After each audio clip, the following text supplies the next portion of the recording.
Hey guys, how's it going? I want to show you the completed project of this rollout wheel that I've been putting together the past couple of weekends. Took quite a bit of thinking and quite a bit of time to get it all set up, but I think this will work out pretty well. So you got your 2-inch square tube here that'll go in the receiver hitch of your truck or your hooch sack or whatever you got going on. And you got some plates here that are drilled, and this here's your pivot point. So you can pull this pin. I'd like to get this to be a quick release pin. But this will allow you to change the angle of your rollout wheel on the end. You just pull that pin and put it at whatever angle you want, up to a 45 degree there.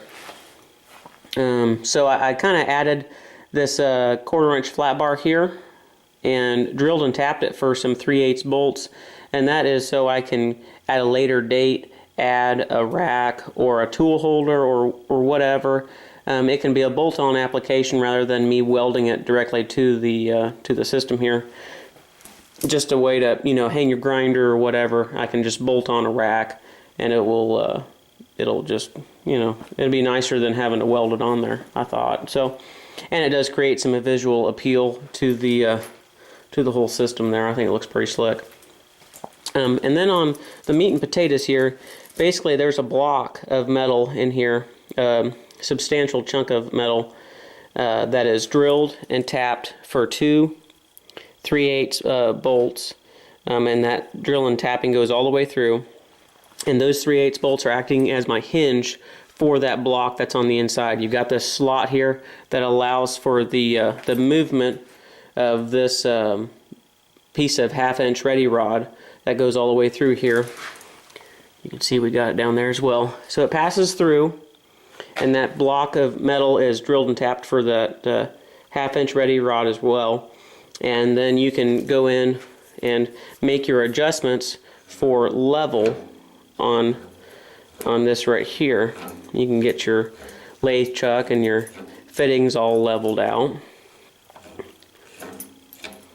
So I think that'll work out pretty nice. Really, I just added the spring in there to take out some of the slop. I don't think it's 100% necessary, but I thought that would be kind of nice just to remove any play if there was any.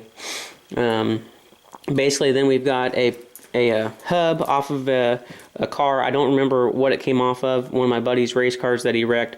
This was all jacked up and bent. One of the arms was broken on it, and he gave it to me, so that worked out pretty well.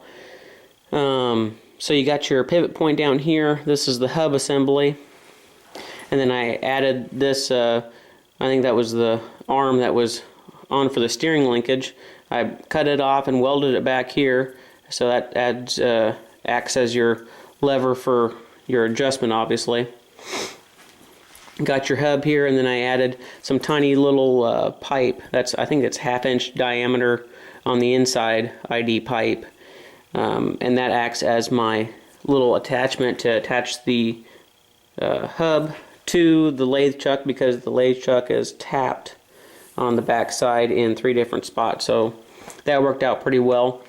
And then the center of that hub fits down inside the throat of the lathe chuck there. So that all works out pretty well. And then this assembly here, you got your pivot point, and this is your brake that acts as your stop on your lathe chuck once you get your fitting two-hold and whatnot. So you can come up here, loosen that, get her all leveled out just how you want, and then put your brake on, and there you go. She's not going anywhere. So I think this system here ought to work out pretty well. I'm pretty excited to try it out. I think it will be a really nice addition to be able to do things this way.